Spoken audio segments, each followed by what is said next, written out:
Senhoras, senhores, queridas irmãs, queridos irmãos espíritas, caras amigas, caros amigos que nos acompanham pela Web TV Mansão do Caminho, nossos votos de muita paz. Inicialmente, eu desejo rogar escusas por não me encontrar com a saúde conforme seria de desejar. Eu estava internado em um hospital e saí exclusivamente para a nossa reunião de quinta-feira e para o lançamento desta obra muito delicada do Dr. Bezerra de Menezes. É provável que durante a nossa conversação, porque será abrir o coração da mediunidade a todo aquele que deseje servir à humanidade através dos recursos da doutrina espírita. No momento quando o diretor do hospital assinava minha alta a meu pedido, porque não completei os exames de um check-up, ele me perguntou curiosamente: o Espiritismo é uma doutrina que cura? Assim dizem, não é verdade? Eu disse: sim, senhor, é verdade. Além de o dizerem, executam.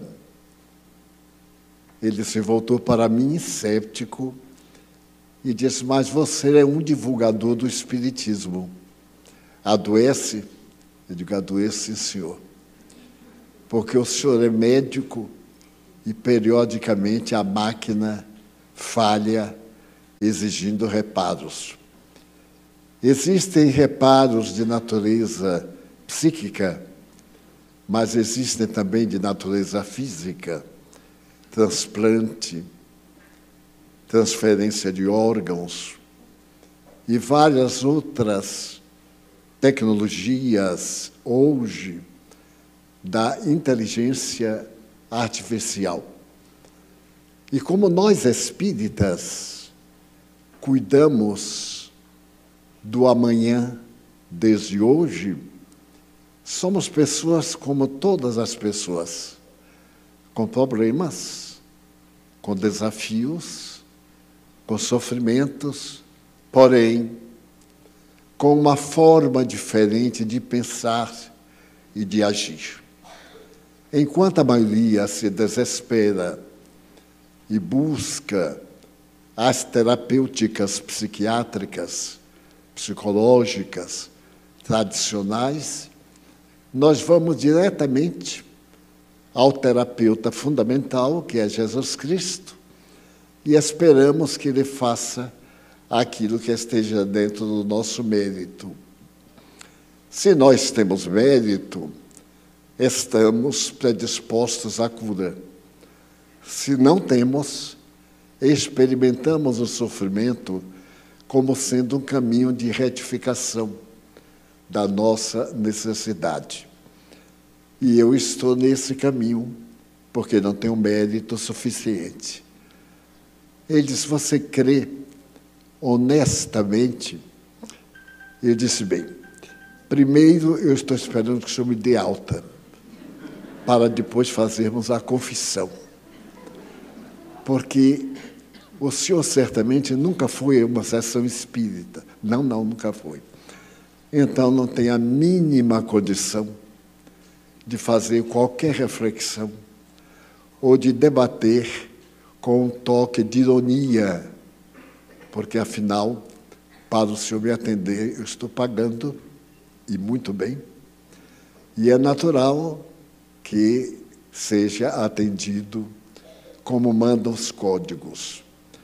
Mas a nossa doutrina é uma ciência da psique, da mesma forma que os modernos métodos da quarta força em psiquiatria constituem um recurso para libertar o indivíduo dos transtornos da atualidade.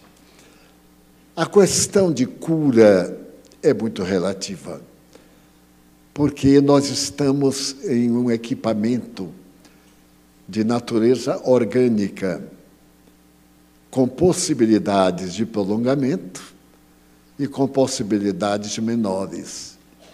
É natural que eu, tendo 96 anos saudáveis, o senhor vai verificar que eu não tenho nenhuma doença. E o que está fazendo aqui? Buscando a confirmação científica do que o Espiritismo me diz. Eu tive Covid e fiquei com algumas sequelas. Há um ano, durante um ano, eu venho tentando os recursos psíquicos e mantendo todo o otimismo possível. Passado este ano, eu então recorro agora à ciência de Hipócrates para verificar se pode ser substituído algum parafuso, pode ser substituído alguma peça, ou então pode ser dado o sinal de libertação. E ele disse: qual é o sinal de libertação? O atestado de óbito. Ele disse: e não tem medo da morte?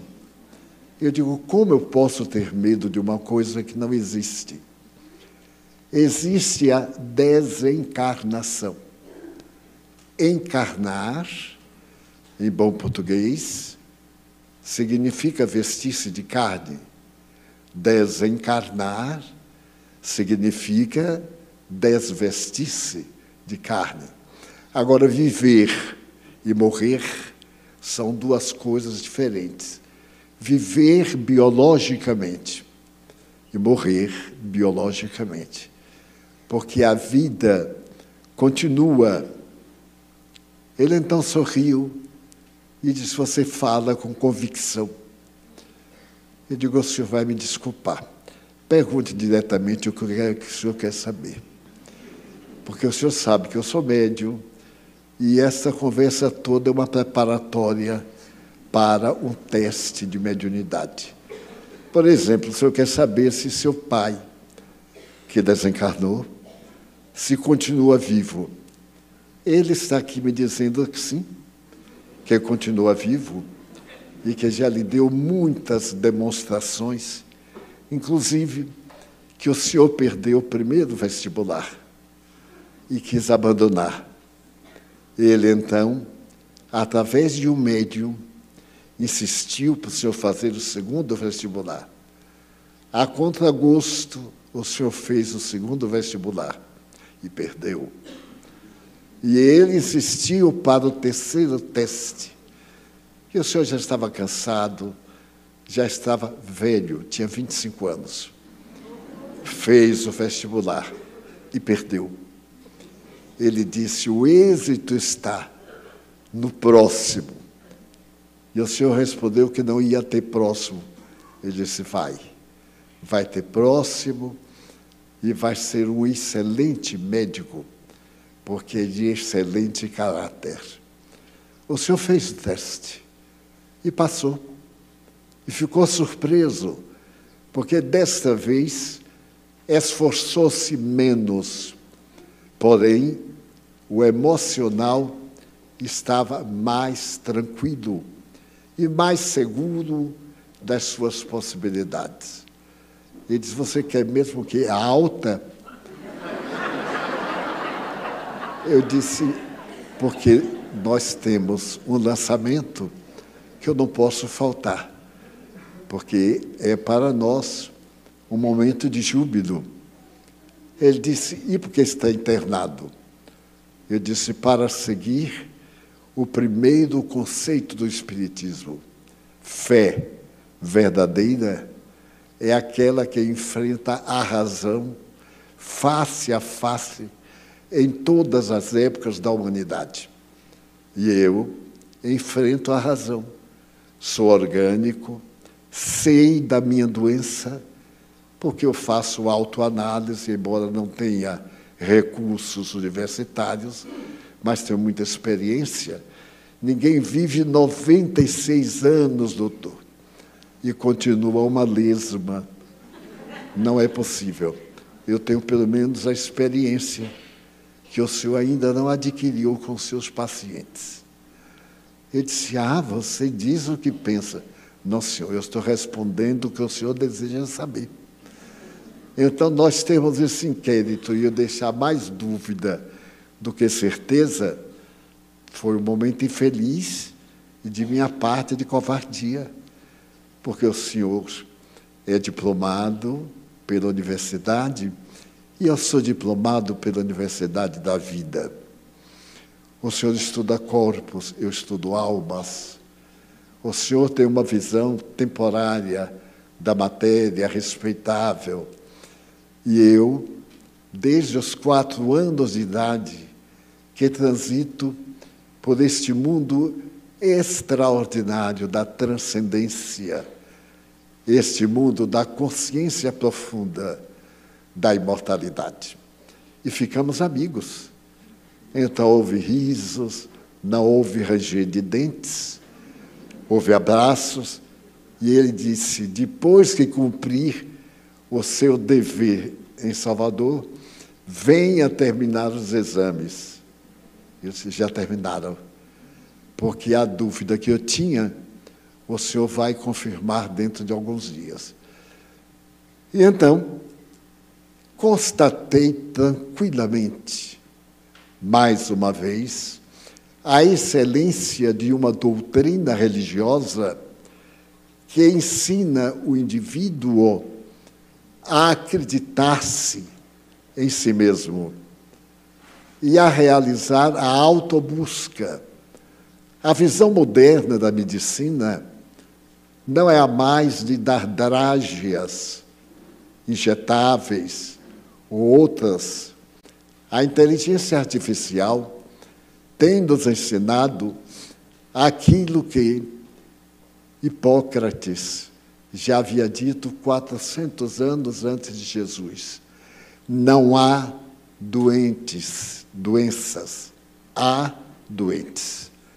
A questão é o conflito do cerne do espírito. Como naquela época, Hipócrates não podia colocar noutros termos, ele estabeleceu que o corpo é a indumentária da vida para uma caminhada no processo da evolução. Ele então disse, o senhor conhece isso? Ele disse, meu Deus, está no livrinho. Então aí, como bom baiano, eu digo, está no livrinho que qualquer um pode ler. Eu também li, não é proibido ler. Então nos tornamos mais amigos, mas não terei mais alta no hospital. Caí no 20º andar, agora não tem volta. Mas quero dizer que a doutrina espírita, mal compreendida, mal divulgada, ainda nesta atualidade da lógica, da tecnologia de ponta, das micropartículas e do macrocosmo, ainda é tão ignorada que é lamentável, porque a grande imprensa e outras doutrinas religiosas encarregaram-se durante muito tempo de assinalar a mediunidade com a superstição da feitiçaria. Os fenômenos mediúnicos como sendo da ignorância popular e de escravos, o que demonstra que não conhecem em absoluto essa doutrina científica. Porque notem que desde os primórdios da cultura humana, por volta do século VII antes de Jesus, a filosofia na Grécia já se debatia na seguinte interrogação: que é a vida? Por que se morre? Qual é o fundamento principal da vida? Depois de muitos debates, a psicologia contemporânea veio dar as respostas que o grande pai da doutrina médica não havia conseguido. O grande objetivo da vida é conhecer a vida e bem viver. Não é viver bem, porque o mal, o vulgar, o indivíduo sem escrúpulos, vive bem. O seu problema de consciência, psicologicamente, é uma consciência de sono, sem sonho. Mas quando ele raciocina, ele adquire a consciência de natureza cósmica. Nada lhe é surpresa e nada lhe é impossível. Porque vivemos um universo de mutações e de movimento permanente. E a razão básica da vida é o movimento. E como não existe nada em estado de letargia, parado no universo, se há movimento, dizia Aristóteles, há vida. E consegui viajar, e na hora que eu ia saindo, ele me disse: o senhor não me perguntou se aquilo que me falou de meu pai era verdade. Eu disse: mas quem tem dúvida é o senhor, não sou eu. Se eu lhe falei, não era necessário lhe perguntar. Eu lhe falei porque não apenas tenho certeza, mas porque conversei com ele além da fronteira material da vida imortal. Ele me disse: o que é que eu faço? Eu digo: eu vou voltar, mas não para me internar. Eu vou realizar uma conferência aqui em São Paulo, convidá-lo com antecipação e convidá-lo para um encontro informal de perguntas e respostas. Pois bem, eu cheguei ontem, ou melhor, anteontem, e ele já me deu a honra de mandar um e-mail. Na sua explicação sobre papai, eu fiquei intrigado. Como é que o senhor poderia imaginar que eu perdi 4 vestibulares? Eu aí respondi: já. Mas eu não imaginei. Eu lhe informei confirmando o fato que aconteceu. E um grande médico francês, Dupont, assevera que não existe nada mais poderoso do que um fato. Um fato é uma punhalada na ilusão e na mentira. E o Espiritismo é uma doutrina que nasceu dos fatos, da comunicação dos chamados mortos aos chamados vivos. É o de que vamos cuidar.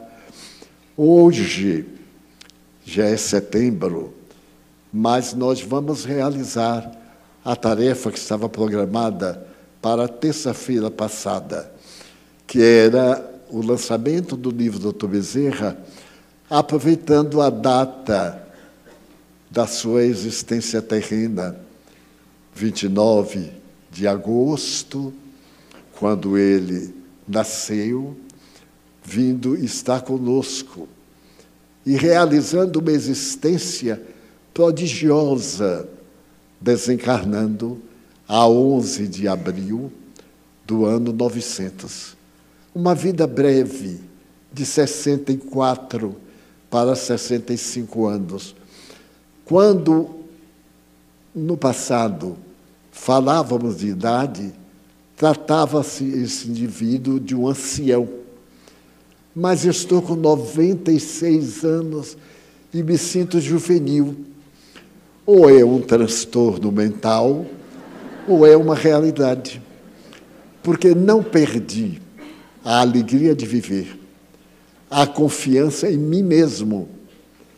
Aprendi a me amar depois de velhote, porque antes tinha os conflitos, tinha os dramas, o jogo da educação social, feita toda de hipóteses. Então, à medida que eu mergulhava no Espiritismo, os Espíritos diziam, conhece-te.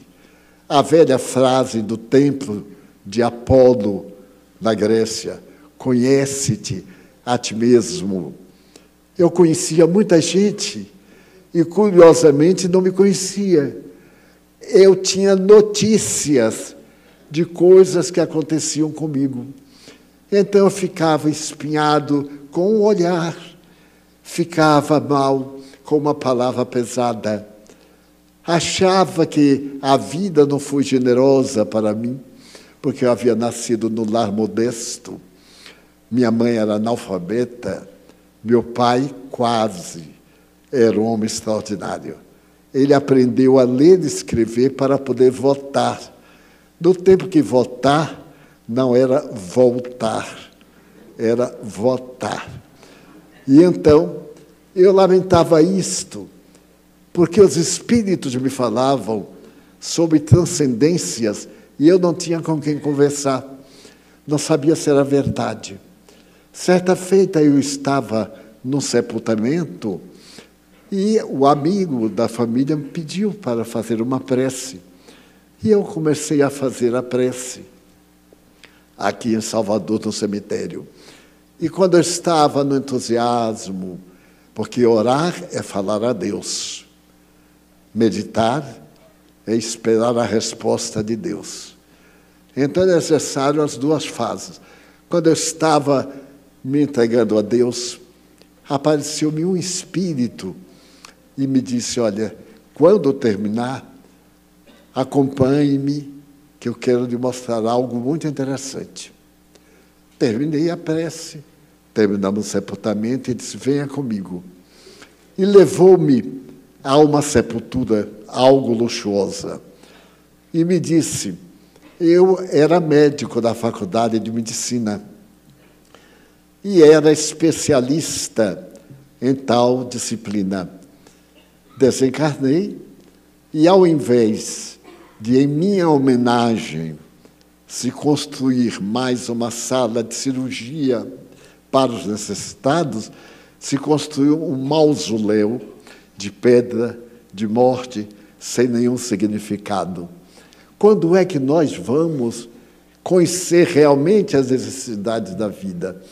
Para que esta placa de bronze, quando muita gente está morrendo de fome? Isto foi no ano de 1955. Muita gente ainda estava borboleteando no alto. E ele já me ensinava. Ele disse, eu vou te dar aulas de química, de física, porque no meu curso de escola normal não tinha essas doutrinas. E eu, que era professor primário, perguntei, mas para que eu quero? Para que eu quero saber o que é água, o que não é água? Ele sorriu jovial e disse assim, primeiro, você me veio com água. Eu lhe mostro aqui uma água e pergunto, o que é isso? Você, água. Pode não ser. A aparência é. Esse daqui é H2O. E o que eu estou lhe apresentando é H2OS4. Aqui é água de beber. O outro é bem diferente, porque se trata de um ácido. Basta tocar a língua, já começa a destruir a sua vida. Então, você tem que conhecer química para saber como são compostos os corpos, etc. E ficou meu amigo, declarou seu nome, a disciplina, referiu-se a muitos alunos que são hoje personalidades muito célebres, e me aparecia toda terça-feira. 1h ele me aparecia. Então, naquele tempo, não tinha técnica nenhuma, mas ele improvisou um como instrumento de slide que projetava na parede. Não havia slides naquela época, de forma que, quando chegou a maquinazinha de projeção, eu me achava um deputado em slides, porque já conhecia muito bem. Mas ele começou a falar, a dizer as palavras técnicas, e eu dizia assim, mas, meu Deus, eu vou meter isto na minha cabeça, para quê? eu preciso de uma coisa que eu possa me empregar. Eu já estava empregado, porém, com um salário melhor. Não consegui um salário melhor nunca. Então, eu me lembro de um fato anedótico de um amigo meu. Ele disse assim: Divaldo, quando eu era criança, eu tinha duas ambições: ficar velho e ficar rico. A primeira eu já consegui. Velho já estava, mas numa miséria de cortar o coração. Então eu queria as duas coisas. Muito bem. Foi nesse ínterim, eu estava, portanto, na convicção, lendo o Espiritismo, estudando, ouvindo os espíritos que se comunicavam por meu intermédio, eles me explicando tecnicamente, fisiologicamente, como é que se dá a comunicação, mostrando que não é um fenômeno transcendente, algo misterioso, é um fenômeno comum da fisiologia humana. Nesse ínterim, eu fui a São Paulo a convite da organização que estava desenvolvendo um congresso. E era o meu primeiro embate com um grande público, grande no sentido de muitas pessoas. O salão enorme, superlotado. Eu era mais moço, eu já disse que eu consegui a velhice. E então, eu proferi a conferência, proferi e fiquei felicíssimo. Fiquei tão feliz que eu falei ao espírito que me inspirava: será que na próxima reunião o senhor me leva a proferir um tema científico? Ele disse: você sabe que ciência? Eu disse: nenhuma. Ele disse: então vai ser um tema de nada. Mas se você quiser, se quiser exibir-se, porque isso aí é vaidade aqui para nós, não é? Eu disse: não, senhor. Disse, E eu? Ser honesto. Marcamos para o domingo uma outra reunião naquele salão. Fui convidado e aceitei. E fiquei na expectativa. Vou fazer um tema científico. Na reunião, havia muito jovem, quando falavam assim: eles são aqui da universidade. A universidade era o máximo. Se a pessoa passava no portão, já ficava sábio, da USP. Eu, que nunca passei em portão nenhuma, fiquei um zero à esquerda. Muito bem, chegou o dia. E o Espírito me disse: está preparado?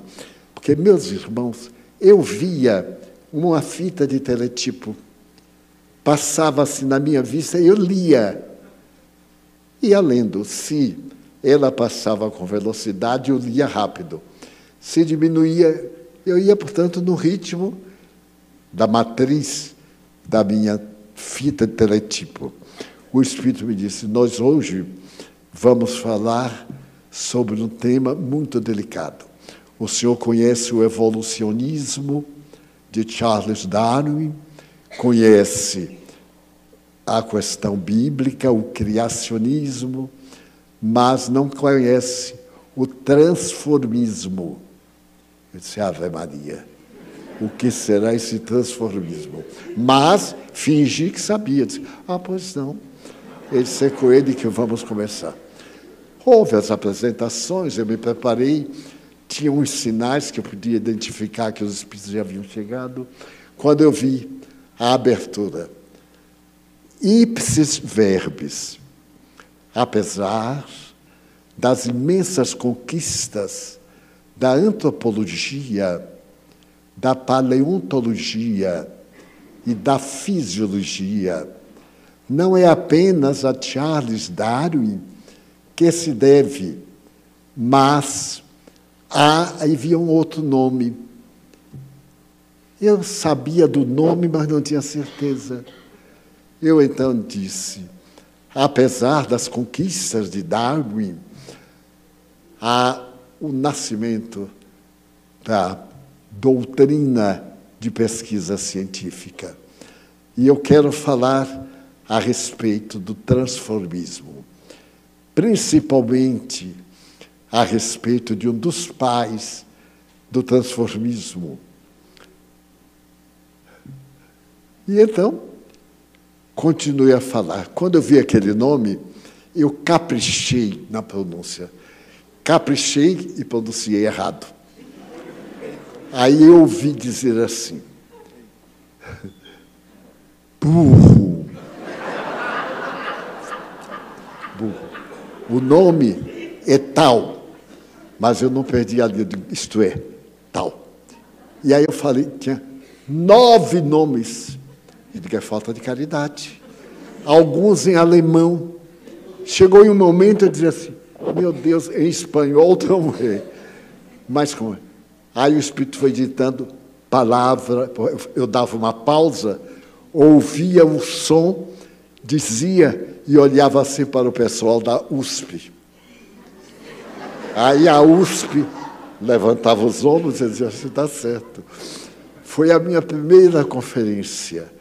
A partir daí, eu me atrevi a aceitar os desafios, desde que, me conhecendo as minhas possibilidades, conhecendo quais os requisitos para um bom fenômeno mediúnico, eu consegui desenvolver temas doutrinários baseados em Allan Kardec, o codificador, na mais moderna ciência e, digamos, e nas ciências que estão por vir.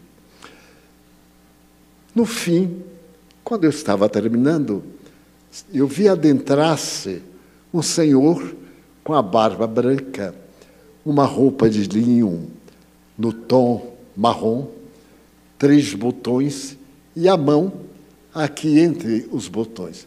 Ele veio andando, chegou-se bem a mim e disse, hoje nós vamos começar uma longa história. Eu estava ali entusiasmadíssimo. Eu disse, pois não, eu sou Bezerra de Menezes. Eu não desmaiei porque não me lembrei. Porque doutor Bezerra de Menezes se abalar para ir ao auditório e me dar uma notícia dessa, eu digo, deve ser alguma entidade que quer me levar ao ridículo. Não vou dizer nada a ninguém. Passei a vê-lo. Ele aparecia frequentemente, me dava notícias, algumas coisas históricas. Ele nasceu do Ceará, num lugarzinho chamado Riacho do Sangue. Hoje é um município que a CAPEM ordenou e transformou praticamente numa cidade. E então, ficamos amigos. Mas em mim ficou a dúvida, porque todo médium deve ter cuidado com seu próprio caráter. Será que eu estou em condições de sintonizar com os espíritos elevados? Porque a questão é, com quem andas corresponde a quem pensas. Se pensas uma boa coisa, atrais espíritos bons. Se pensas vulgaridade, atrai semelhante. Similibus curantur. A tese da homeopatia, semelhante cura. Então, semelhante se confundem. Os diferentes reagem e os favoráveis se interpenetram.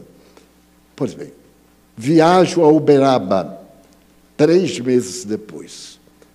E lá em Uberaba, conversando com Chico sobre outras coisas, ele me disse assim, Divaldo, eu estou vendo aqui conosco o doutor Bezerra de Menezes. Eu devia dar uma resposta. Ele está me dizendo que não há nenhuma razão para você duvidar.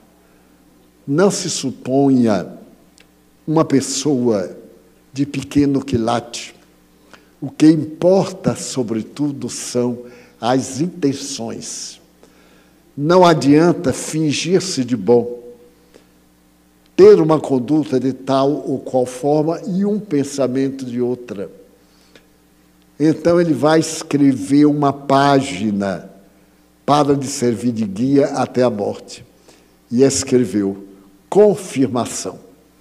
Foi assim que eu conheci. esse espírito maravilhoso que é o Dr. Bezerra de Menezes. Mas como biografia é muito monótono, eu vou salpicar alguns dados para quem não o conhece passar a amá-lo.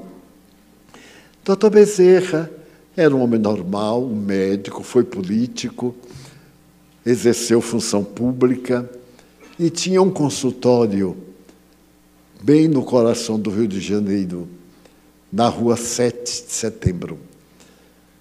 E atendia as pessoas, mas a área era de pessoas pobres e a maioria não podia pagar.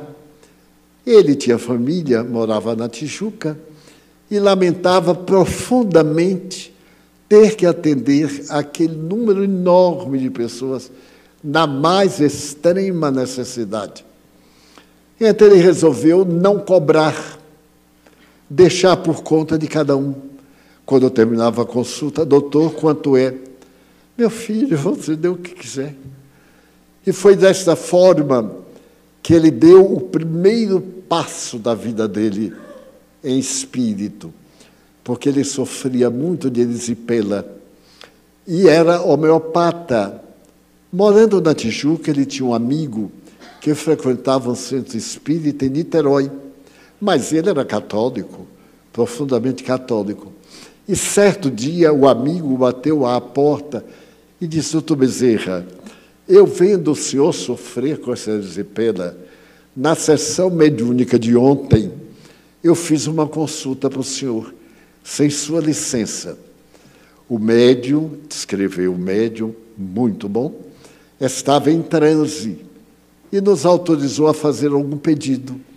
Eu disse da sua situação, do seu problema de saúde, e ele disse: não há problema, esse homem tem uma missão muito grande na Terra. Pedi um pedaço de papel e passou 2 homeopatias, porque o senhor é homeopata, e disse que use, que vai ficar bom em uma semana. Ele, então, disse: mal não vai fazer, porque a homeopatia não faz mal nunca. É uma bênção de Deus, medicina do futuro, já do presente. E então, ele fez a terapia. Do sábado, ele estava absolutamente curado. Então, ele ficou interessado em conhecer que médium era esse, o que era isso. O amigo levou ao centro espírita, em Niterói.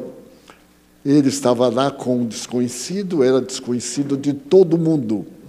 Quando o médium fez o transe, perguntou: Bezerra, o resultado? Muito bom, meu irmão, muito bom. Como está? Estou absolutamente curado. Pois bem, a partir de agora, eu vou me utilizar das suas forças morais para o inspirar nas terapêuticas, além do seu conhecimento. A partir daí, esse espírito passou a inspirar o Dr. Bezerra. E ele curava até com abraço. Ele é o pioneiro da técnica de abraçoterapia que surgiu nos Estados Unidos, em São Francisco, por volta dos anos 50. Ele foi do século anterior. Muito bem. Aí ele foi estudar. Estudou o Espiritismo e todas as perguntas que ele tinha, e a igreja dizia: é mistério, não pode responder, foram respondidas pelo Espiritismo. Principalmente, Jesus não é Deus. Deus é o supremo Criador do universo. Jesus é o Filho de Deus, como nós somos filhos de Deus, mais evoluído do que nós em relação a um irmão nosso. Então ele foi de surpresa em surpresa e resolveu fazer um ato de fé. No Salão do Rio de Janeiro, no Salão da Guarda Municipal, para 2.000 pessoas, no ano 70, ele fez um discurso que atraiu este público sob a repressão dos jornais da época e ficou famoso. Começou a escrever com o pseudônimo de Max, M-A-X, e foi ficando famoso. Mas o seu dia foi quando uma senhora, ao seu lado, chorando, ele diagnosticou o problema e disse para ela, embaixo tinha uma farmácia que ela comprasse. Ela disse, mas doutor, eu estou morrendo de fome. Há 3 dias que eu não me alimento, nem de lixo. Ele disse que nunca tinha visto uma cena dessa e que a doença dela era mais fome, desnutrição do que outra coisa. Ele então correu os bolsos, não tinha nada. Mas naquele tempo, as pessoas usavam anel de grau. Se era médico, usava um anel com uma pedra verde. Se era professor, como eu, usava uma pedra vermelha. E assim por diante. A minha não era vermelha, não. Era uma pedra qualquer. Mas eu também tive. De vez em quando eu olhava aquela pedra de praia. Pois bem, ele estava com a mão nessa posição. E aí ele viu o anel com a esmeralda. Era tudo que ele tinha. Ele então tirou a esmeralda, a pedra, o anel e disse para ela, tome, desça na farmácia, venda ao farmacêutico qualquer coisa. Compre remédios e aquilo que sobrar, você compra alimentos para você e para os seus filhos. Ele diz que esse foi o dia em que ele, pela primeira vez, foi irmão da humanidade. Ela desceu, fez o farmacêutico conhecido Dr. Bezerra, comprou por preço justo, deu-lhe os remédios e deu-lhe também o que sobrava. E aí a notícia começou a crescer, a crescer. Na semana seguinte, ele estava na Federação Espírita Brasileira e descia a escada, quando apareceu um senhor e disse, muito trêmulo, doutor, eu venho pedir uma ajuda, aqui é casa de caridade, e eu quero pedir uma ajuda, o senhor pode me ajudar? Ele não tinha nada, nada absolutamente. Então ele disse, mas como é que eu vou negar? O que é que eu posso dar a este homem? Vou dar um abraço. Orou e disse ao homem, não tenho prata nem ouro para te dar, mas o que eu tenho, dou-te. E deu-lhe um abraço. Essa frase está no Evangelho dos Atos dos Apóstolos. Quando o Papa Francisco esteve aqui no Brasil, no Rio de Janeiro, foi a primeira frase que ele disse. A frase se refere a Simão Pedro e a João, saindo do templo depois de um ofício, e aquela multidão de miseráveis. Então, alguém necessitado, eles ficavam ali à porta, como hoje na porta das igrejas, das instituições. Estendeu a mão para Pedro e disse assim, dê-me uma esmola, pelo amor de Deus. Pedro disse, não tenho prata nem ouro para te dar, mas o que eu tenho, dou-te. Levanta-te e anda. O homem era paralítico. Levantou-se e caminhou.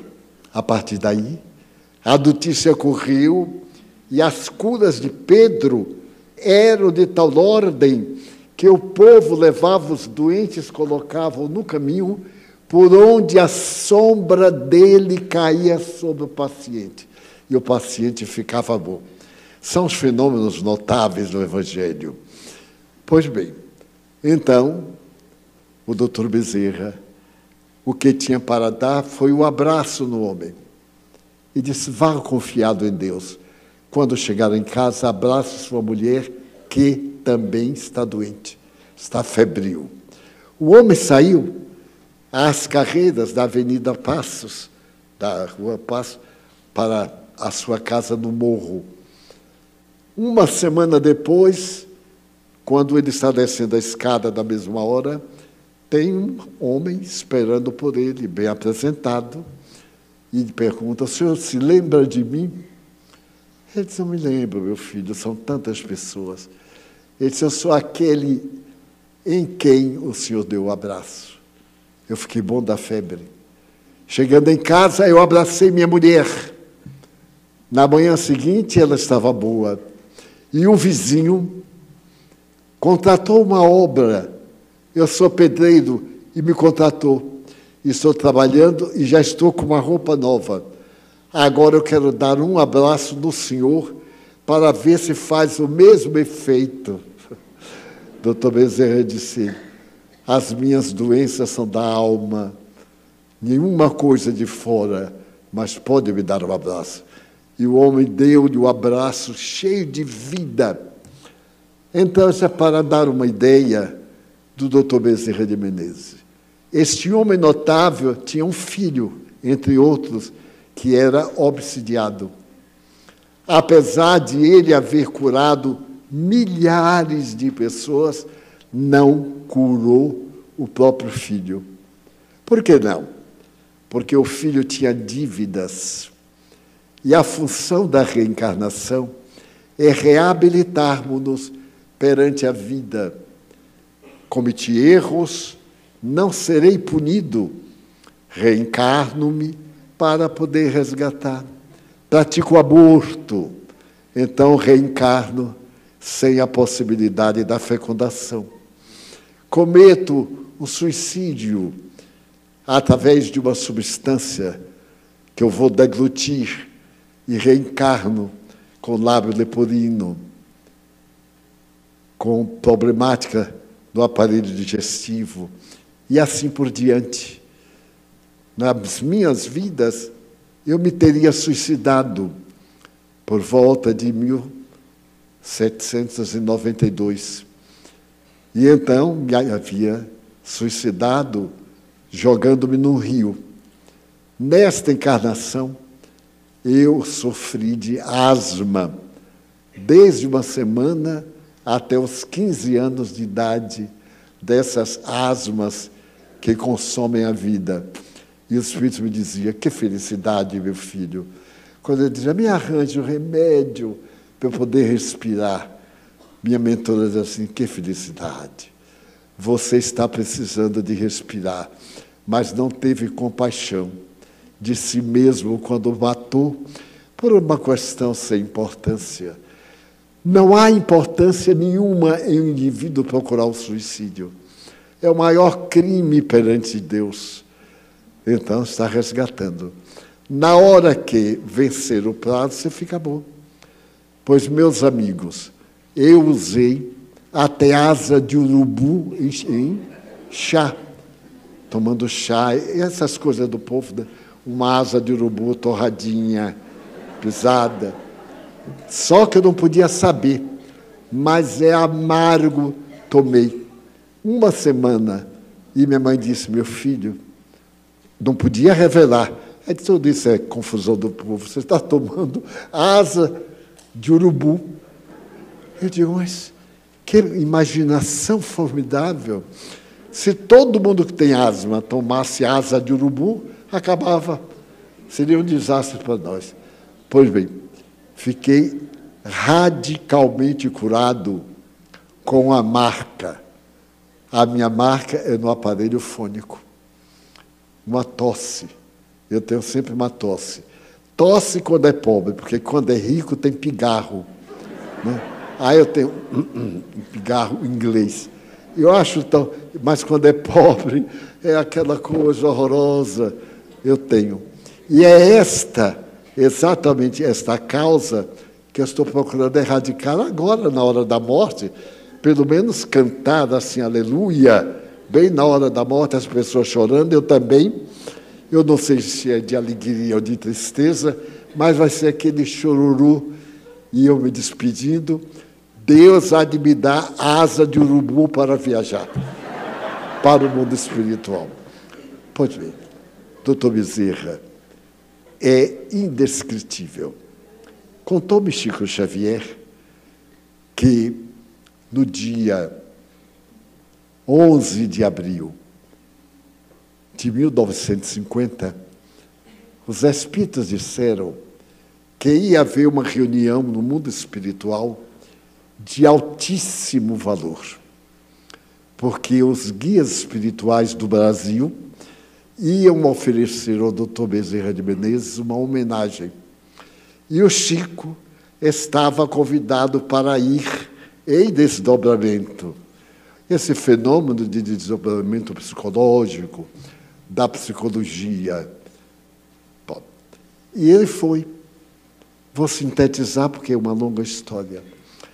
Ele chegou a um lugar de beleza indescritível, em plena natureza, com um auditório em forma do Coliseu, decorado, uma música de violino no ar e um coral sobre o Salmo 23 no ar. Eram 200 vozes infantis e haviam sido convidados para aquela solenidade no além 5.000 pessoas encarnadas e desencarnadas. Quantos de nós temos sonhos desta natureza e outra? Mas eles são desdobramento da personalidade.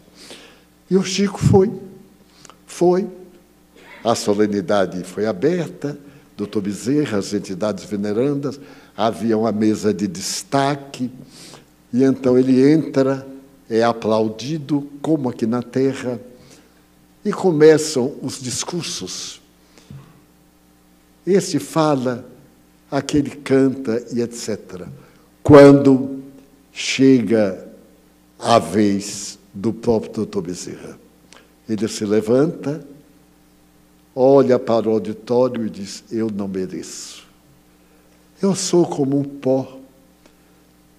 Se mérito eu tiver, é a perseverança.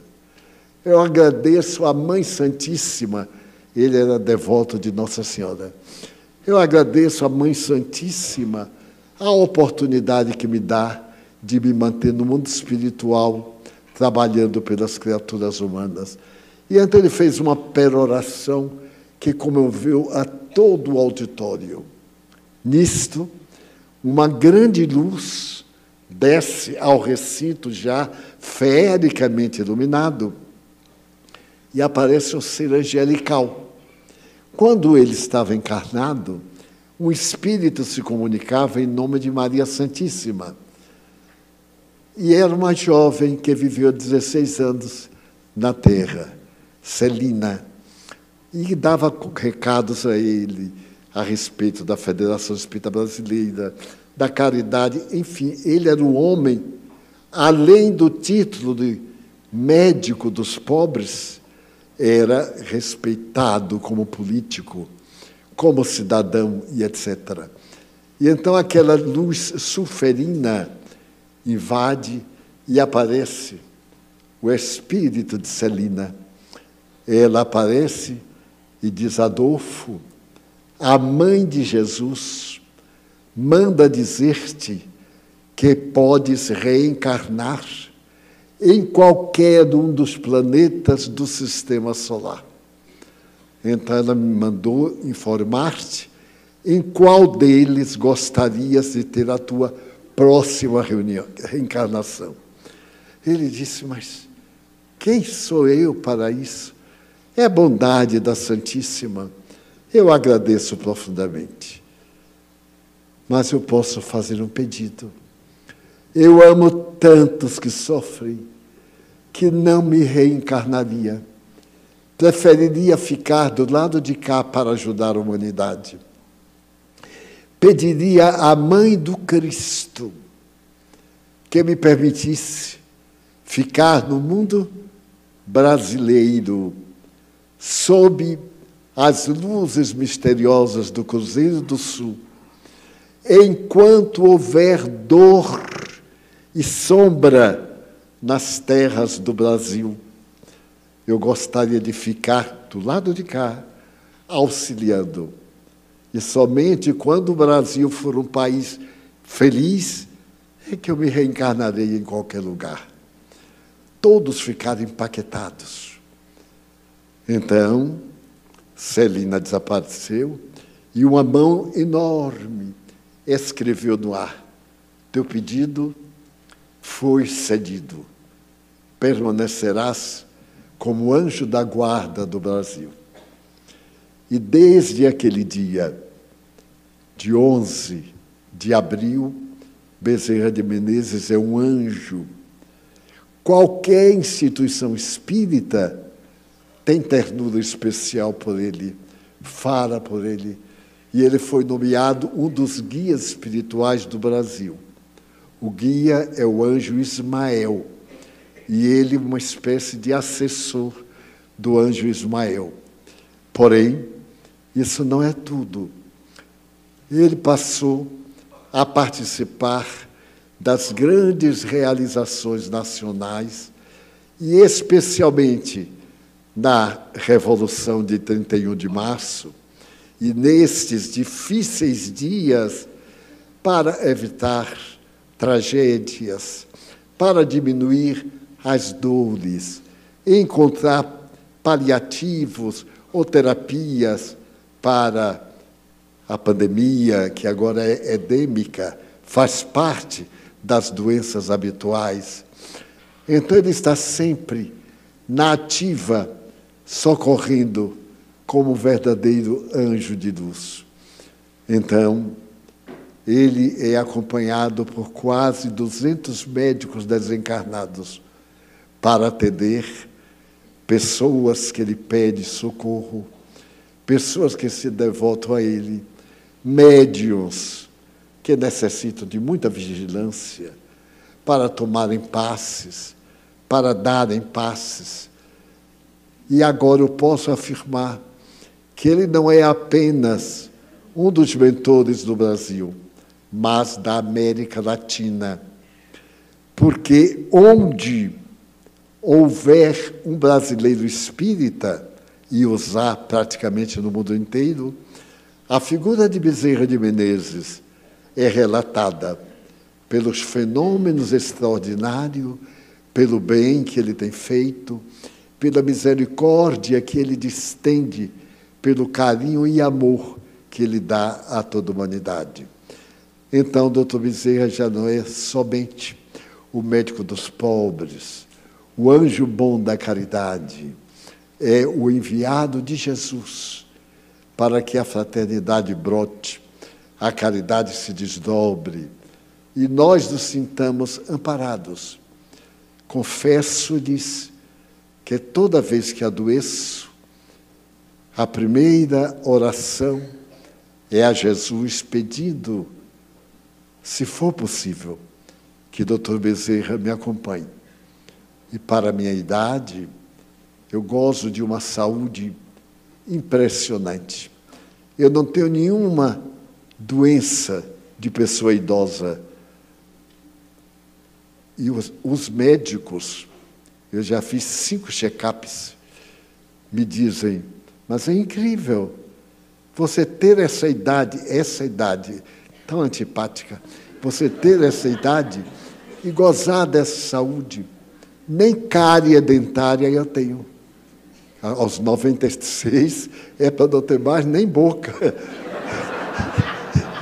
E, no entanto, aí estou, a serviço de Jesus. Eu vos convido para que venhais até mim. Tomai a vossa cruz, vinde, eu vos consolarei. Esse Espírito incomparável, que é Jesus Cristo, é o maior exemplo de psicoterapia, é o maior pensador da história. Dele disse Ernesto Renan, materialista francês, ateu. Ele foi tão grande que dividiu a humanidade em 2 partes, antes dele e depois dele. E no outro discurso, disse ainda Ernesto Renan, ninguém que se lhe compare, ninguém que ame como ama Jesus, ninguém que tenha tanto amor pela humanidade do que ele. Então, ao lançar o seu livro, ele me disse que seria o último livro que os dois lançaríamos, porque eu não terei mais tempo de psicografar.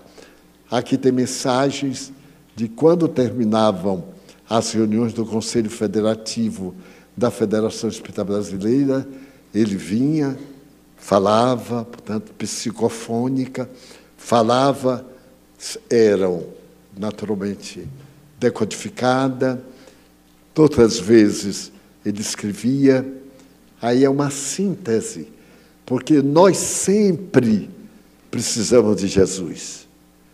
Nesses dias, Jesus precisa de nós. Nossa bondade, nosso carinho, nossa compaixão, nossa misericórdia para nossos inimigos gratuitos da terra e do além. Precisamos de conviver com esse homem que, dividindo a história da humanidade, ofereceu à criatura humana a oportunidade de ser feliz. Alguém me perguntou, você é feliz, Divaldo? Eu digo, realmente, eu sou muito feliz. Mas você tem problema? Eu digo, por isso que sou feliz. Porque quem não tem problema é problema. Portanto, é uma coisa muito ruim. Porque ser problema para os outros é desagradável. E eu não tenho. Agora, há alguns problemas alheios que vêm até mim. E, em nome do Evangelho de Jesus, eu anoto para que esse irmão de jornada possa acompanhar e vencer. Assim, o lançamento do nosso livro é uma coisa muito modesta. E eu procurei dar à mensagem um tom de intimidade, para que nós, quando cheguemos hoje ao lar, oremos, pedindo a doutor Bezerra que tenha compaixão do Brasil. Nesta hora tão séria, ele ficaria nos ajudando até o Brasil ser feliz. Falta pouco, porque já estamos na dor. E a outra alternativa é a alegria, para que ele inspire as autoridades, para que ele nos tire tanto conflito desnecessário, para que nos dê a alegria de viver. Para concluir, eu diariamente, quando desperto, eu vou à janela e abro a janela para ver se estou desencarnado ou encarnado. Se a janela abrir, eu estou encarnado. E ainda hoje, quando eu levantei, eu dei uma olhadinha e fui devagar. Eu digo, estou em casa, desencarnar em casa. E fui, mas ela chegou a dizer assim, Divaldo, eu estou toda aberta ao seu coração. Eu disse, então, aleluia, que a nossa vida seja um poema à fraternidade, que a dor signifique um convite à reflexão e que tudo aquilo que parece o mal seja bênção hoje ou depois. Dessa forma, encerramos as nossas palavrinhas para partirmos, como Mário vai explicar, para o item útil.